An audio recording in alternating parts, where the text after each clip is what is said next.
NASCAR fans, I think, are a finicky group, and they're a group that notices things over time.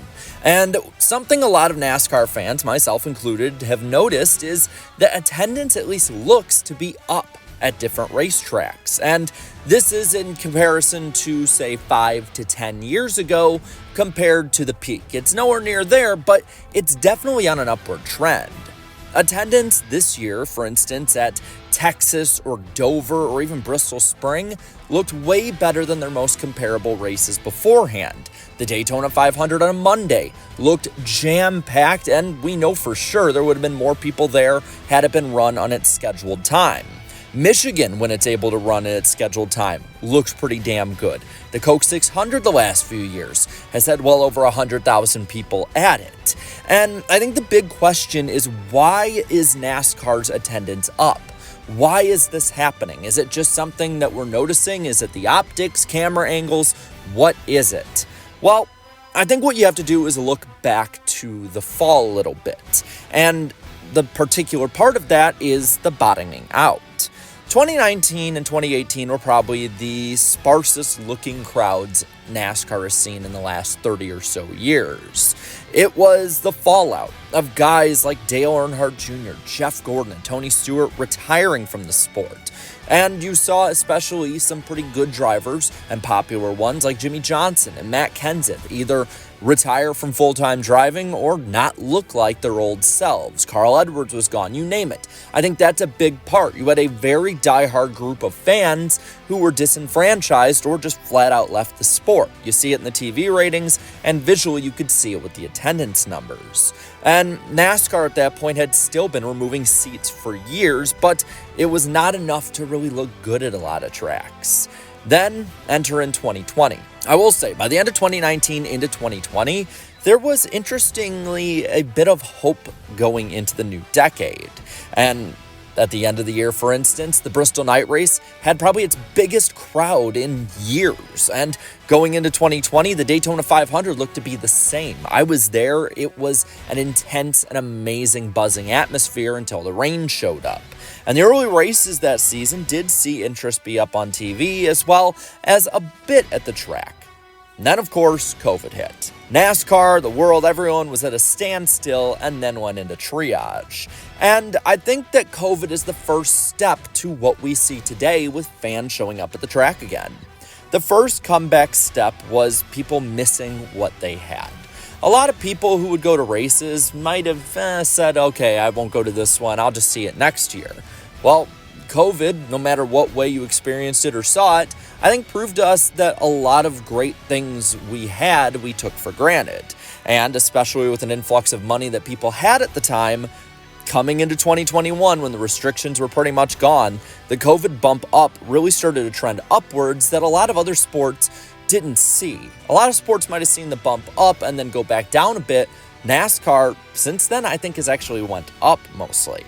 So why is this a maintained growth, at least in this aspect?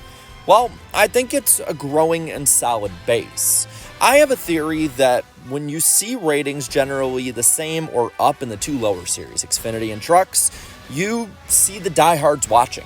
The average person is not going to be seeking out a second or third tier NASCAR series, especially since most of the time they're on FS1 or USA Network or now CW, that actually might help. But FS1, for instance, with Trucks is one of the most atrocious broadcasts on some of the worst times, yet fans are watching a little bit more. I think that's what it is. These diehards are watching more. I think that they might be more interested. They might be more catered to with the changes NASCAR has made, as it's a different fan base than it was, say, 10, 15 years ago. I think that is a good theory, at least. I cannot prove that without more metrics to it, but it does correlate a lot. And I think that something else that's really helped is with this base, there have been more single race dates at different tracks. Back in the day, you would see pretty much every track on the schedule, sans a couple, that would be repeat dates. Now, you see a lot of single dates and newer tracks be added on. And I think some places with single dates have really shown improvement. New Hampshire, maybe not so much, but I think it has helped at least to make the race feel a little bigger and grander.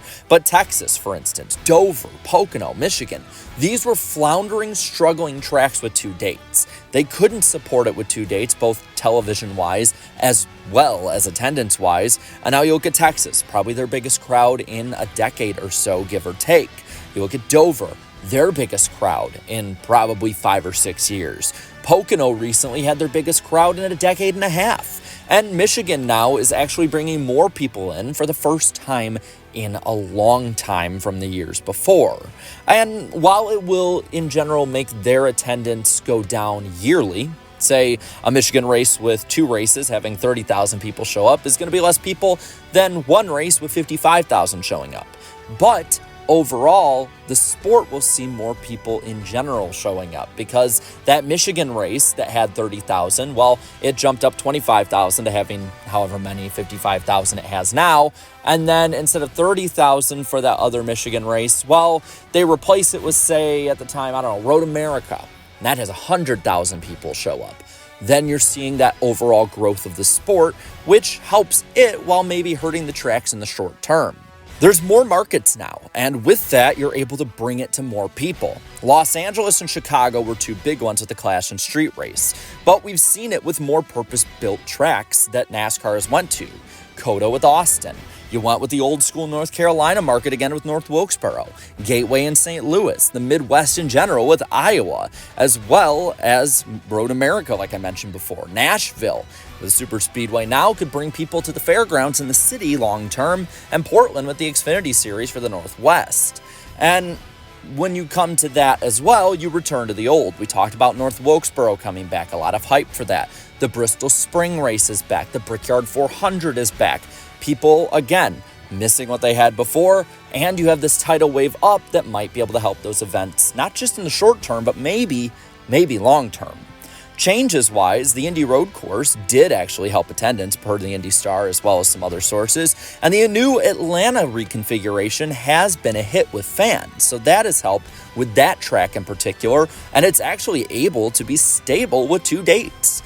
Your right sizing did help as well. Taking those grandstands out hurt, and it was probably a bad look at the time, but it was necessary.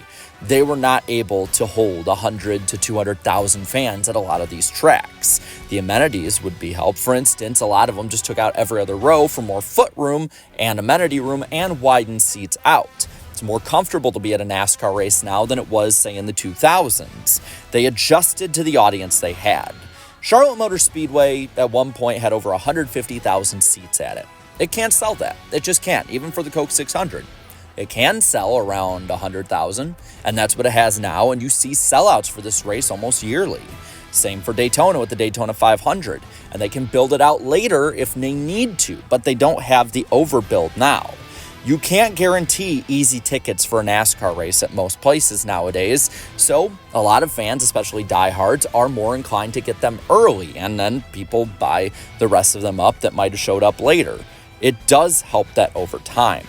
I don't think this is an exact science. I don't think it's perfect. I don't think NASCAR should stick with every strategy they have now, 5 or even 10 years from now, but it's working now and they can slowly adjust instead of having to make big swings at stuff like they tried to do at the tail end of the Brian France era.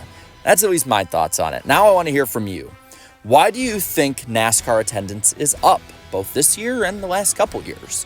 Let me know down in the comments below. All right, leave a like on this video, share this video, and subscribe to this channel for more great and fun NASCAR content. Thank you so much to all my channel members for your continued support. And until next time, have a good one.